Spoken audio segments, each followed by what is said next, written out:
very long and impressive resume, even though she's still, I would say still, a candidate for her doctorate at UCSC. Many awards, many interests, and this is certainly, I would say, a unique area of expertise that we're looking forward to hearing about today. So for that, thank you for being here, Melissa. Thank you so much. Thank you, Bill. Thank you, Bill. Thank you all. I'm so thrilled to be here. I work with fishermen, so I'm very comfortable in a room full of men. So I'm excited to talk to you all. Please let me know if this is not loud enough. I can really project, so just raise your hand or scream if I need to be a little louder. And like you said, I'm a PhD candidate. I'll be finishing in May. My defense will be open to the public, so you're all welcome to come and cheer me on and tell them to pass me, but hopefully it works out. So I'm going to talk to you today about my dissertation research, which is about manta rays and devil rays and their conservation threats, particularly tuna fisheries. I'm also going to tell you a little bit about my field work in Mexico and show you some gratuitous manta videos, but that'll be towards the end. I want to start by talking about the oceans first. This is probably a group I don't need to convince, but the oceans are really valuable for people and for biodiversity.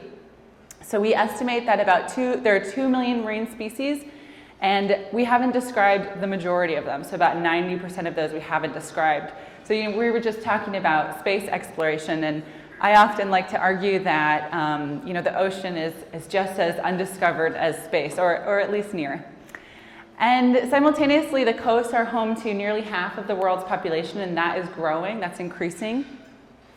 A lot of trade happens in the ocean, a lot of oil exploration. The ocean is valuable for many, many reasons. And marine fisheries in particular is what I'm going to talk about today, and I argue the greatest boon that we have from the ocean. So about 3 billion people rely on seafood, wild-caught seafood, for their primary protein, and most of that seafood is consumed in the developing world. So if we're thinking about food security, about environmental justice, seafood is a really important part of that.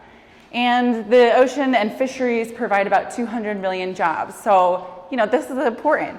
I'll also give a little background on myself, which is to say that I grew up in this really picturesque little fishing community in Maine. It's called Bailey Island, Maine. And we have a big honkin' fishery. If you see really closely, that's me on the back of the Becky Sue too, with a friend of mine who is a commercial lobsterman. And I grew up, seeing the lobster boats, being very, very close to fishermen and seeing what a really successful social ecological system was, what a well-managed fishery was, and how it could provide local people food, jobs, income, all of these things. There's a lot going on in Maine, so if you want to talk about Maine's lobster fishery, it's not all rosy, but it was a really important part of my growth.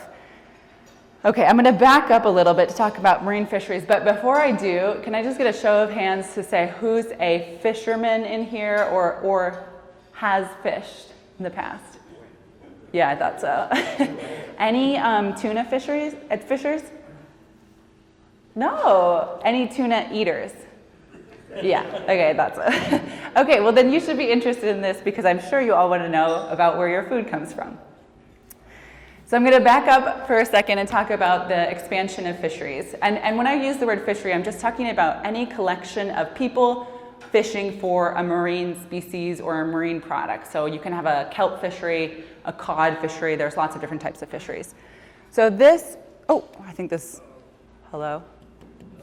Is that? Okay, I'll try to scream, but again, okay. I can't hear it, okay. Okay, well let me know if it doesn't. Okay, so in the 1950s, this is the state of global marine fisheries. In the blue are areas with no fishing. In the red and yellow are areas with heavy fishing. And I'm gonna show you the same map 50 years later. So you can see that we've expanded fisheries all across the tropics and certainly in the coastal areas. And with this has come a lot of different impacts. Fisheries impact marine ecosystems in multiple different ways, including direct harvest by just taking fish out of the ocean. They can have habitat ecosystem impacts. That's like if you've ever heard of trawling, sort of trawling the ocean floor, and bycatch and discards. Has anyone ever heard of the term bycatch before? It's a bit of a wonky one, yeah. So that's what I'm going to talk to you about today. Essentially, when we talk about bycatch, we're talking about any species that you catch when you're fishing that you don't intend to catch.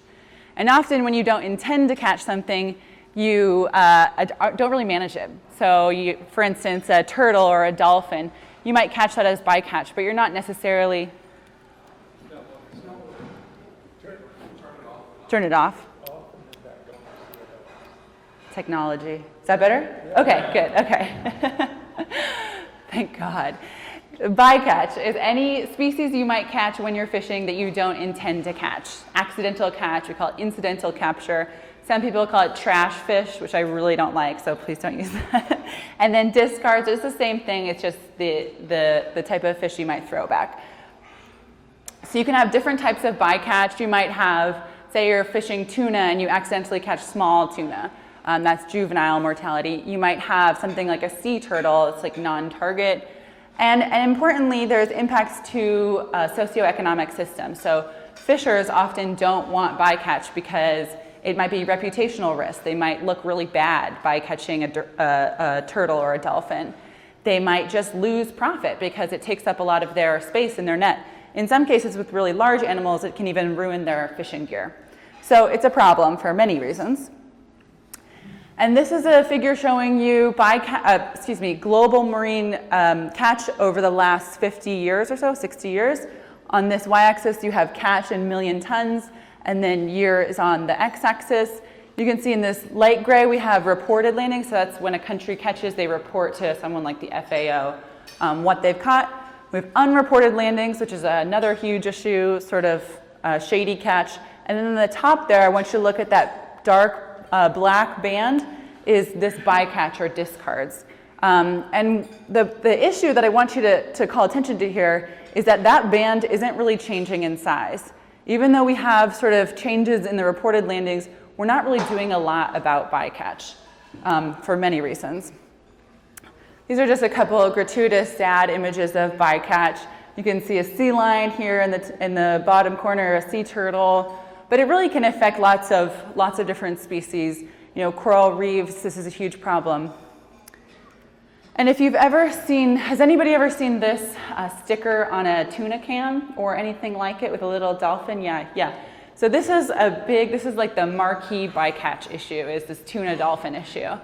And it basically came out of a Greenpeace investigation, I think it was back in the 60s or 70s it began, where they noticed that this fishery in the eastern Pacific Ocean was catching and killing a lot of dolphins. So many dolphins that they were actually driving population declines and leading that species to become endangered. And it was a huge reputational problem. You know, people started boycotting tuna. There was an embargo from the US to Mexico on imported tuna products. And as a result, the fishery actually worked really, really hard to address this issue and to solve this issue. And my work is actually in this same fishery, so I'm going to tell you a little bit more about it in a minute. But there is precedent for solving big, huge bycatch problems, which is good, I think.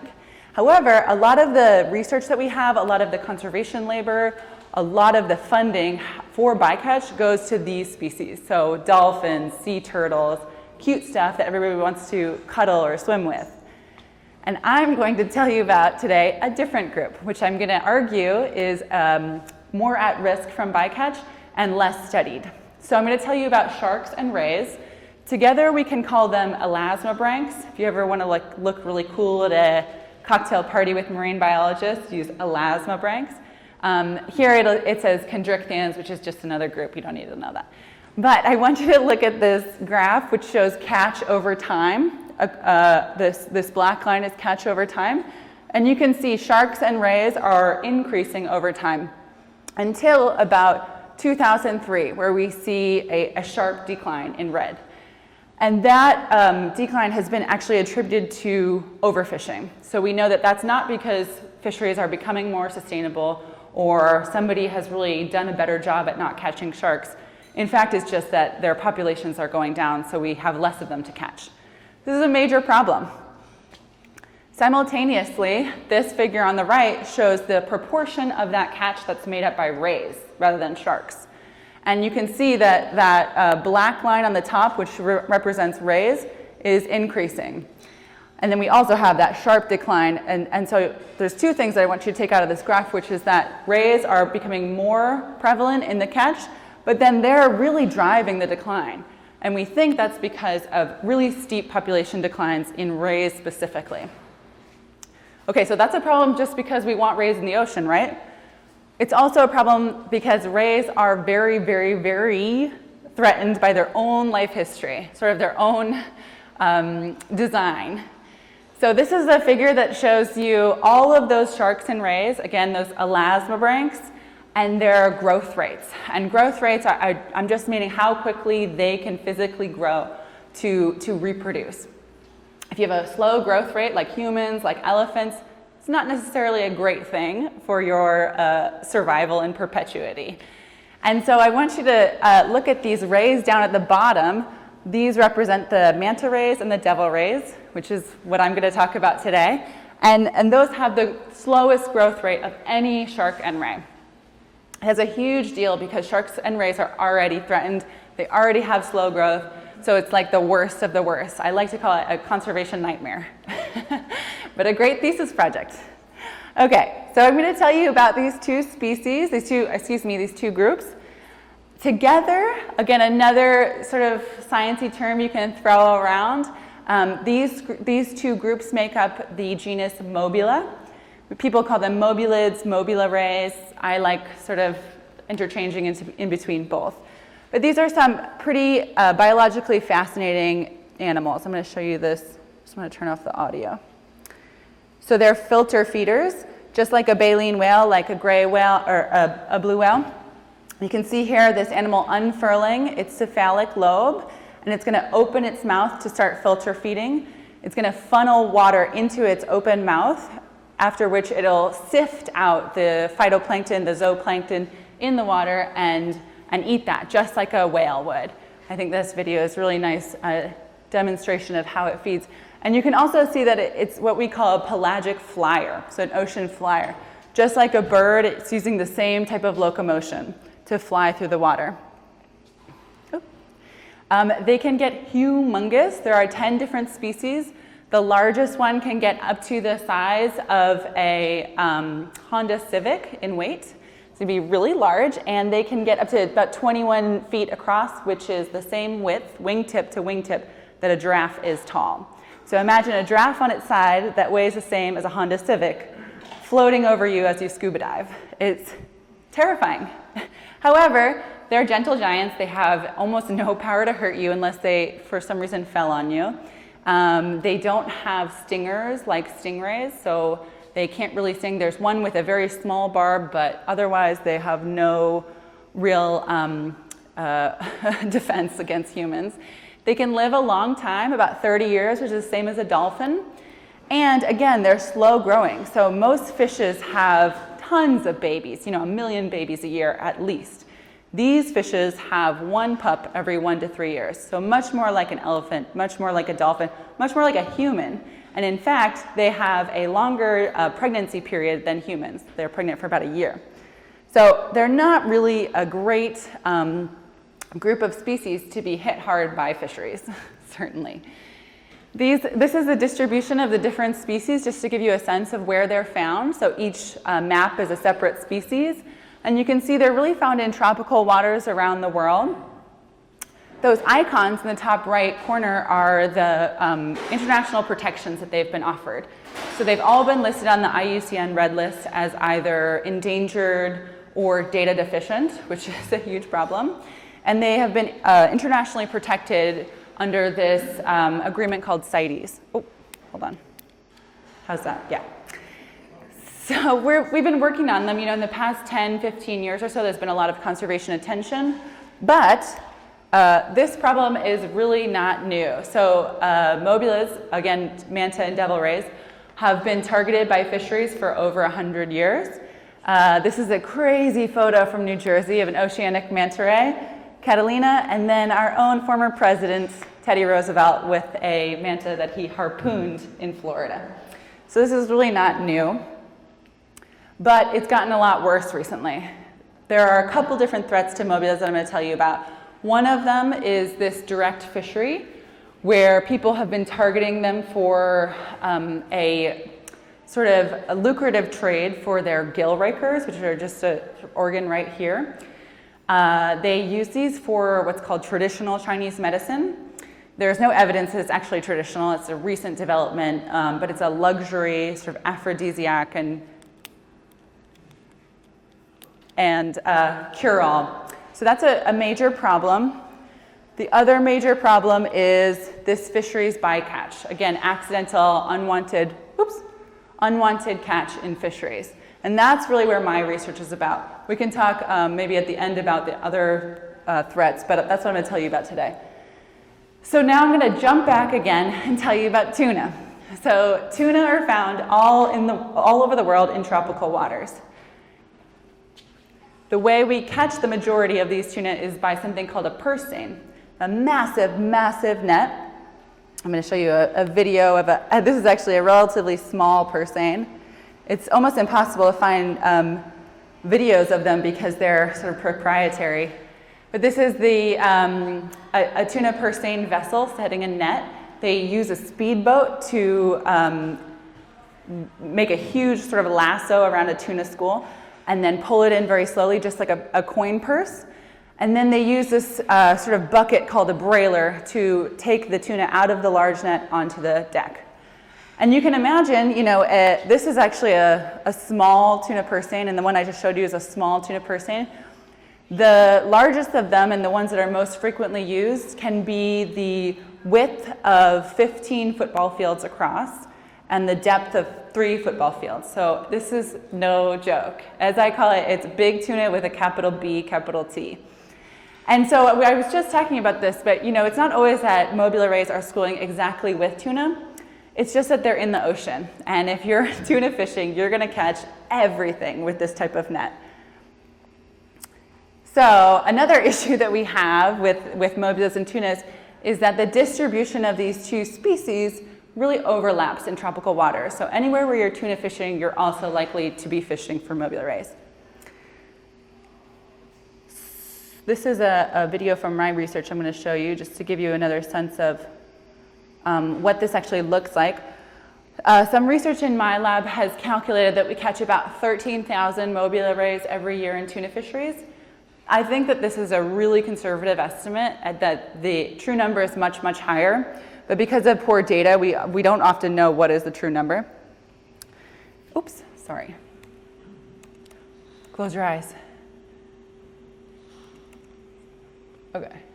This is, and you'll see a lot more of these videos later on, but this is what it looks like when they catch a mobula on the tuna vessel. So right now they're releasing it, and this is generally actually better than it normally goes. They're releasing it off the side of the deck. You can see the speedboats in yellow right there. And then the mobula will pop up right there. And that's a devil ray. And that's actually a great release. It looks vigorous, it's swimming away. That's kind of, better than normal. And then on the right-hand side, you can see a mobula that's not looking so great in the net. So I'm going to tell you about some work that I'm doing right now in the Eastern Tropical Pacific. We're actually starting to export this work to other oceans, which is really exciting, and I'll tell you more about, but I'm going to zoom in first on the Eastern Pacific. And by Eastern Pacific, I just mean the region from about La Jolla, Mexico, down to Peru. This is a highly, highly productive region. It's the second largest tuna fishery in the world, second only to the Western Pacific. But it's really, really large. It's super valuable, super lucrative. And there's a lot of tuna fishing there, a lot of effort. It's governed, in case you're interested, by this international commission called the IATTC, the Inter-American Tropical Tuna Commission. And the majority of the tuna captured is for canned tuna. Some of it goes to sushi, sashimi markets, but a lot of it goes to sort of low low-cost markets. And these fisheries catch 5 of the species that I'm concerned with, these mobula rays that are found in that region. So it's an important area. It's also a hotspot for bycatch. So this fishery has the highest reported rates of mobula bycatch, of catching mobulas in their fishing nets. They catch a mobula in about 1 of every 6 sets. And that might not sound like a lot, but if you're a slow-growing species with not a whole lot to hang on to, this is a major problem for you.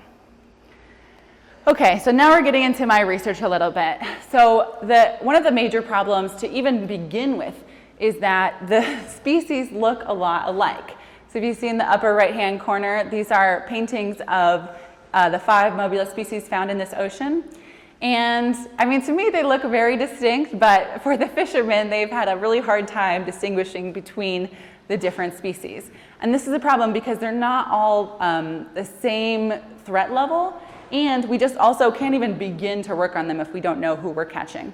So in this graph, it's showing you that the majority of mobulas that they report are unidentified. And you can see the bycatch. This is just a map of the catch. So that's a major problem. And that gets me to my research questions. The first project I'm going to tell you about is which mobulid populations are most vulnerable. And I'm using genetic methods to tackle that question. And the second question I'm going to talk to you about is how we might actually protect these rays and also sharks. What might we do in the fishery differently that could help this problem? But first I'll talk you through some genetics. So like I said, identification is low. We don't even know who we're catching and which populations might be most threatened. I mean, if you can look here, I guess I can see how they might have a hard time telling the difference between these ones. So I'm doing a few things for this chapter, for this project. I'm first verifying the accuracy of species identification. So how frequently does a fisherman catch a mobula and say, I think that's this species, but they're wrong. I want to know about that level so we can understand how much training do we need, how much sort of workshops do we need on all this stuff. And then we can ask some really interesting biological questions about the genetics of these animals and infer some stuff about how threatened they are. Okay, so how do you even go about doing that? So what I've been doing is actually taking very small tissue samples of the mobula rays that they catch on deck. Again, the manta and devil rays that they catch on deck of these vessels. And that involves either going myself to fishing communities or to some of these coastal areas where they have mobulas and taking a little piece of the dead animals that they catch in their net, or more frequently is training the people who go on board the tuna vessels to actually capture them, to get these samples. And the way I take a sample is just a very small clip of the tail. We can do it on both dead and live animals. So if it's a live animal, it has almost zero impact on them, thank God. It's just cartilage. And so I've been actually working with these fishermen to train them to take the samples myself. There's a few reasons why I do that. The first reason is that going on a tuna vessel takes several months, 6 months at least, and I don't really have that time. The other reason you'll be interested to know is that women are actually not allowed on the tuna vessels in this ocean. So that's definitely another barrier to science in this ocean. But luckily, the fishermen have been very kind about taking samples for me, which is great. So this is a map showing all of my samples from Mexico all the way down to Peru. And this, I'll just say, we have about 600 samples over in the lab, the Long Marine Lab down by the coast. And you didn't probably know this before coming here, but Santa Cruz is the site of, I believe, the largest collection of mobula ray tissue in the world. So if you ever wanted to tell city council that or whatever, that's fine. And I'm doing a process in the lab where I extract the DNA and I can take out the genomes of each of those individuals that I catch. And I can do this process called rad sequencing. It's basically taking the whole genome, cutting it up into smaller pieces, and using those smaller pieces to compare across individuals. So I can say, okay, is the genome from Mexico similar to the genome from Peru? And that's really important because we want to know both this identification question, but also a little bit about the population. Is it one large population all the way up from Peru to Mexico? Are they all mixing? Are they all migrating and mating with one another? Or conversely, are there different populations? Like, for instance, is there a small population in Peru that we might be really worried about because there's a lot of genetic uniqueness there? This is just a photo from the lab showing the product of a 2-week-long analysis, which is a drop of fluid with all of my genomes in it. And nothing has ever been so scary as holding that vial, which if you drop it, you're effed. I also just wanted to note that a lot of this work is done with the help of amazing undergraduate scientists. So this is myself and my 2 of my research assistants. And they really have made this process really fun and are totally part of the genetic work, which is great. Okay, I'm going to show you some results from this just for one species so you can get a sense of it. This has not been published yet, so keep it on the down low. But so this is one species. It's the monk's devil ray, and I'm actually going to show you more about this species later. So hopefully it'll be a little more interesting. But it's found all the way from Baja to Peru. So I was really interested in whether this species is, again, one giant population. Is it mixing within that? Can it migrate from Baja to Peru? Or might it be sort of smaller populations? And that's important for conservation because if it's smaller populations, we're more worried about it. So the way you interpret this plot, each bar is an individual. It's the genetic makeup of each individual. And the colors indicate that they are genetically similar. So any green bar is a genetic close kin of another. You might think of them as like cousins. So the green are all one family, the orange is all one family. That alone was very surprising to me. So basically we're saying that Peru is one family, one population, and Baja, Mexico, is one population. That alone I did not expect because there is a lot of, theoretically, they can just go down to Peru. However, that's not what we found at all. So we're thinking that this is 2 separate populations that don't really intermix all that much, which is a problem. It indicates that if any of these populations are getting really hit hard by fisheries, then it's even more of a concern. And I'll just point out that in Peru, there is a direct fishery for meat, for mobilis, for this species. So it's potentially a huge problem. One super fascinating thing that we found here, and I just want to point out that there's 2 orange half bars here and 1 green half bar here. That is weird. That's not common. It should really be, if we think that they can't really migrate all that much, it should be all orange and all green. However, we have these weird individuals with a little bit of mixing. And we think that there are just a couple individuals that will migrate all the way from Baja to Peru, mate, and then that their offspring will return to the natal grounds so that you have just a few going back and forth. You have these like individual migratory ones. That is super weird and not really that common that I know of. So we're kind of investigating that right now. I didn't think this would be as interesting as I think it is because it just seems like a really long migration. And for reference, this species is small. It's about 40 pounds. So I really like to think of them making this solitary journey and then sending their kids back home to Baja. Okay, so that's the genetics research. I'm happy to answer more questions about that. We've got results coming in for the other species, which are different and cool. But I'm going to move on now to some fisheries management stuff. So we have this problem. We know that these species are highly threatened, that the bycatch is not stopping, and that their populations are declining very quickly. So what do we do about it? I'm going to talk about some work with fishermen to try to address this problem, try to come up with conservation solutions. So I've been doing a project now for about a year and a half, working with tuna crew skippers, who are essentially the captains, and observers who go on the vessel and will sort of take data on the vessel to try to elicit ideas from them, the fishermen who might know best, much better than a scientist sitting in Santa Cruz, about how to address this problem. So basically what we've done is surveyed all of these folks. I've sent out about 200 surveys and received responses back. And then we've been hosting these workshops in Manta, Ecuador. Interestingly, Manta, Ecuador is the capital of tuna in the Pacific, and has nothing to do with manta rays. They just have the same name, so it's like really a coincidence. But basically what we're doing here is trying to elicit ideas. How could you change the way that you fish so that we might reduce the likelihood that you catch manta rays, that we might reduce the likelihood that they die? And there have been some amazing, super innovative things to come out of this. On the right here, you see this really novel gear modification, we call it, where we're using the term a manta grid. And basically what this does is when you are taking the tuna out of the large net, this will catch it before it goes on deck, a manta, and you can just really easily lift the manta off the deck and drop it.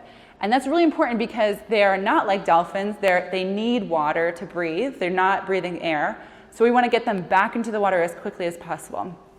So this is like kind of an amazing thing that fishermen just came up with this, and it's like, costs like, $100, not even. It's just bungee cords. So that was really, really exciting to see that come out. I'm going to show you one other thing, this is sort of the high-tech version of that.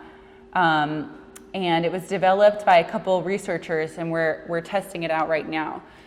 So this is a mobula being brought over from the large net. This is called a broiler. And you can see it's being dumped with all of the tuna into this hole. Normally that's where they store the tuna below. It's a freezer hole. But the mobula is going to be caught by this grid, this mobula grid. And that is just great. We love to see this because these are big animals. These are probably about a ton each. They can't really be easily picked up by the crew without some sort of a hook in the body or something like that. You can see, I think there's 3 in this one, 2 or 3. Yeah, 3. This is Mobula terrapicana. And they're going to move them over to the side of the deck using a hydraulic winch, which is, generally this will take them about a half hour to do manually, and they usually die.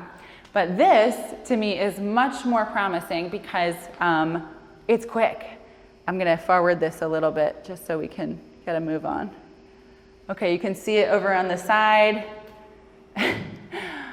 I love seeing how they actually are processing the tuna. Seems like they really smash it around a lot. So anyways, I just want to point out that this is a quick process. This is a fisherman-driven process. And these types of things that are feasible are much more likely to be effective, especially in the case of large-scale fisheries, when there is not always the incentive to do stuff like this. So we're really excited about this, and what we've been starting to do is testing the efficacy of this with satellite tags. Okay.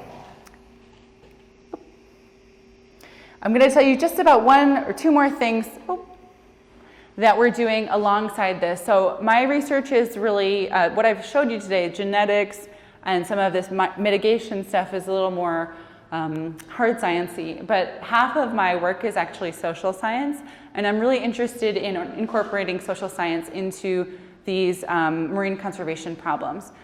So what I've done is I've developed this poster. I brought one here so I can send it around. 1 second. Do you want to pass that? Oh, I'm so sorry. Just making sure you're awake. Yeah, good idea.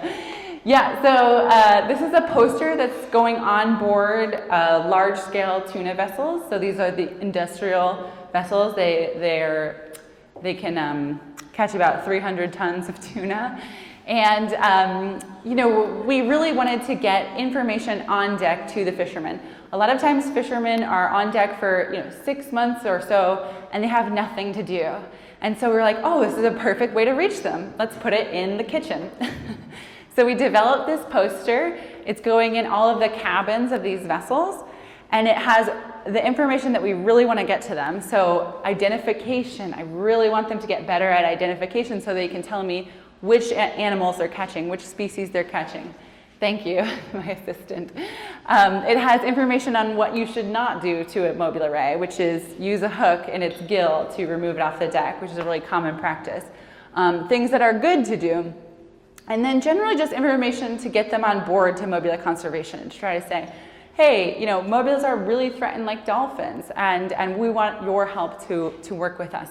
And it might not seem that that's effective, but in fact, we've heard from fishermen that when they feel like they're part of the solution, they're much more likely to do something about it. I've also been giving them t-shirts as a prize for participating in my workshops. And there's a sort of secret manipulation to these t-shirts, which is that I want them to quiz each other about the identification of the mobulas. So we'll do like an identification quiz, and then they look at each other wearing a t-shirt, and then hopefully they're reminded of which species is which. So it's a little bit of an Inception t-shirt situation. We've translated this into Spanish, English, Taiwanese, Mandarin, Korean, Tagalog, and French. So it's going in the Western Pacific, the Eastern Pacific, the Atlantic, and the Indian Ocean. So we're excited about this, and hopefully it's just a gateway to move these workshops elsewhere too. Okay, that's really what I'm going to tell you about the industrial fisheries. I'm going to end by talking about one last thing, which is this work that I've done, thank you, this work that I've been doing in Baja California and Mexico. And it's a very different system than what I've told you about today. It's a small-scale fishery with Mexican fishermen. And we've been studying their, the ecology and biology of that same mobula ray, the Mobula monkiana that I told you about. I've told you about the genetics of that ray. And this is a really interesting animal. This project is less conservation, it's more ecology, but we know almost nothing about these species. So we're really interested in learning more about it. In order to do that, I've started a small NGO with 2 other scientists working in the region called Mobula Conservation. We have a great website if you want to learn more. And we just finished this field season a couple of weeks ago, and I couldn't resist throwing this in because I think it's really cool. So this species is known for its schools. They make these amazing, amazing schools of hundreds, thousands, sometimes tens of thousands of individuals. It's like wildebeest. It's incredible. I'll show you in just a second. And we don't know why they make these schools, which I think is just crazy. I mean, this is an enormous thing every year in the Gulf of Mexico. Tourists come from all over to see it, and we don't know why. So in order to answer that question, we have started doing drone science. This is me on the boat trying to land the drone into my colleague's hand, which is perhaps the most stressful thing I've ever done in my entire life. Nobody lost any fingers, but somebody did get a small cut, but he's fine, so don't worry about that. I'm going to show you one of the videos. It's a bit of a, gratuitous, fun video, but really this is for science. So we're trying to understand what's the function of these schools. We think they could be for predation avoidance. So if an orca is in the area, orcas eat mobulas, you might be able to avoid it. We think it could be for mating, but we really have no idea. So I'm going to play this video. So this is a school of Mobula monkiana. There's a swimmer for scale and a boat for scale. And this is just the surface. We think that these might be, I've counted, 10, 12 individuals deep. And so we're doing this project where we can actually estimate the size of a school and the number of individuals in each school. You can see they're jumping here. They do this really fascinating jumping behavior. Again, we have no idea why they do that. I think it's for communication, but we're not quite sure. If we see a little there, you might see some mating behavior. These are really fascinating aggregations, and we have no idea. This swimmer, what she's doing right now is using something called a paired laser to actually measure the animals in the school. So she can just direct these cameras at the animal, and she can take a measurement in the water, which is pretty amazing. This is my co-founder, Marta, in the water. And so, I mean, again, it was the most stressful method I've ever done, scientific method, but we're getting a lot of information out of it. We've actually figured out, too, how you can even measure the individuals from the air while there's 2 more swimmers disturbing the school. One issue that we have with this type of work is that tourists come around a lot, and they ruin our samples, but that's okay. So yeah, that's all I had prepared for you all today. Let me swap back to my,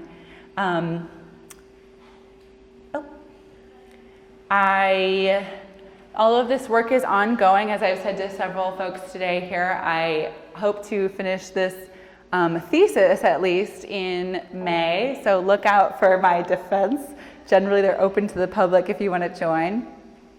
And if you want to learn more about the work that we do, you can go to this website, manitatrust.org or mobilaconservation.org.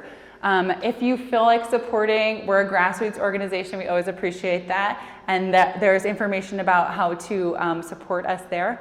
I also have my cards here, a stack of cards, so if anyone wants to stay in touch, I'd love that. I'm a great bocce player.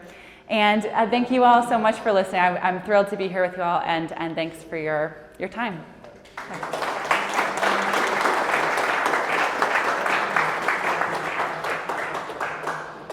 Thank you, Melissa. How about one question? Go ahead. How many grades were in that?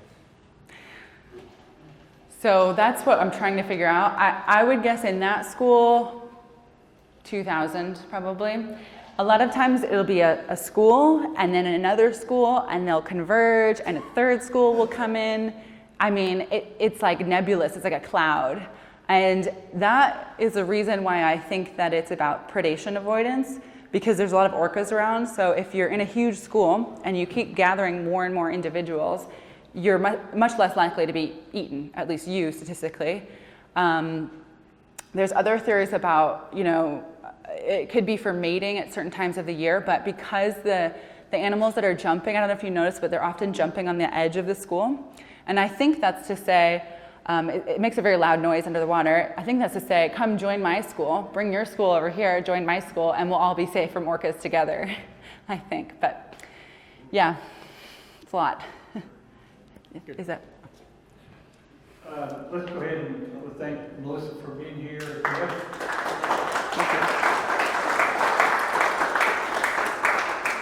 If you have more questions, I'm sure she'll stay around for a little bit and answer those questions, but thanks again. We got one more item on the agenda, and that's our